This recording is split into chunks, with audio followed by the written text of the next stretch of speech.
দিশেহারা হয়ে পড়েছে, যা তা বলা শুরু করেছে। এটা প্রমাণ করে যে তারা তাদের পরাজয়ের পূর্ণ আভাস দেখতে পাচ্ছে।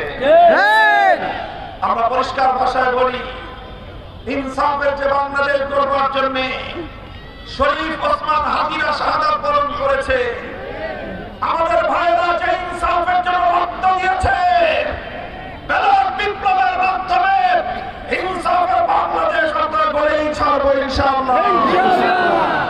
আমরা যদি বেলাল বিপ্লবের মাধ্যমে ইনসাফের বাংলাদেশ গড়তে না পারি, জুলাই বিপ্লব সার্থক হবে না।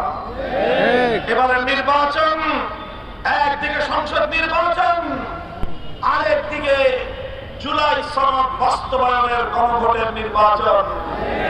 মনে রাখবেন, সংসদ নির্বাচন 5 বছর পর আসে, কিন্তু এমন সনদ বাস্তবায়নের এই নির্বাচন গণভোট, এটা কিন্তু অর্ধ শতাব্দীতে একবারের বেশি আসে না।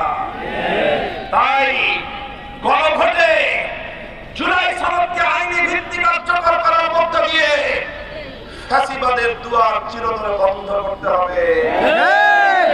যারা ফ্যাসিবাদী বন্দোবস্ত ধ্বংস করতে চায় না, বরং আবার ফ্যাসিবাদকে ফিরিয়ে আনতে চায়, তারা আজকে দ্বিধান্বিত, তারা আজকে দ্বিধাগ্রস্ত।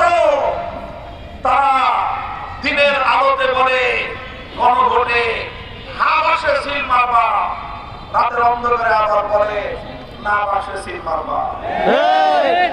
আমি আপনাদেরকে জিজ্ঞাসা করি, যারা প্রকাশ্যে এক কথা বলে আবার গোপনে আরেক কথা বলে, আপনাদের দেশে তাদেরকে কি বলা হয়? বাংলা মানুষের কোনদিন মুনাফিকের রাজনীতিতে আস্থা রাখতে পারে না।